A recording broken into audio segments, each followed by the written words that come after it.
வெண்டைக்காய் பொரியல் எப்படின்னு பார்க்கலாமா? வெறும் பச்சை மிளகாய் போட்டு மிளகுத்தூள் கொஞ்சம் போட்டு பொரிக்கலாம். தக்காளி, வெங்காயம், மிளகாய்த்தூள் இதெல்லாம் வேணாம். இது சிம்பிளாக இருக்கும், ஈஸியாக இருக்கும், சாப்பிட ரொம்ப நல்லாயிருக்கும். டக்குன்னு செஞ்சிடலாம். இதை மாதிரி வெண்டைக்காய் எடுத்து நல்லா ஃபஸ்ட்டே கழுவிடுங்க. அரிஞ்சிட்டு கழுவக்கூடாது. இதை மாதிரி நல்லா கழுவிட்டு எடுத்து வெடிக்கட்டி வச்சுக்கோங்க.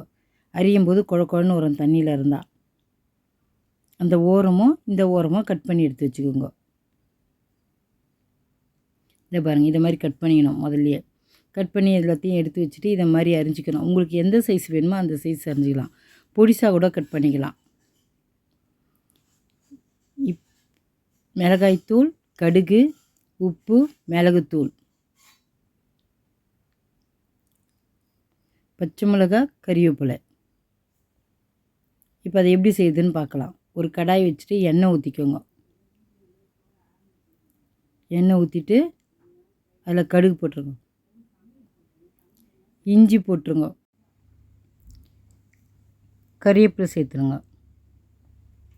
அடுத்தது வெண்டைக்காய் எல்லாத்தையும் சேர்த்து நல்லா ஒரு தடவை அந்த எண்ணெயிலே கலரிடுங்க. நல்லா இது மாதிரி கலரி விடுங்க. இப்போ மஞ்சாத்தூள் சேர்த்துடலாம்.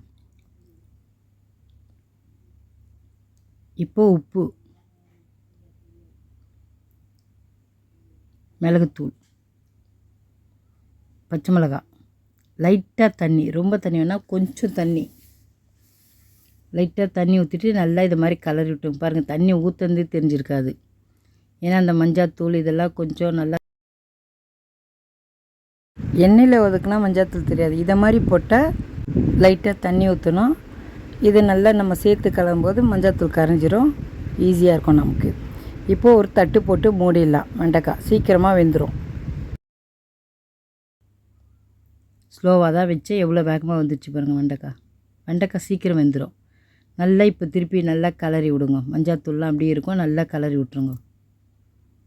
ஏன்னா நம்ம கொஞ்சோண்டு தான் தண்ணி ஊற்றணும், அதனால் நல்லா கலரி விடுங்க. வெண்டைக்காய் வெந்துருச்சு. இப்போ என்ன பண்ணுறீங்க, வேகமாக வச்சுட்டு நல்லா கலரி 2 வாட்டி இறக்கிடலாம். அவ்வளோதான், தண்ணி சுண்டிடும் வேகமாக கலரிட்டா.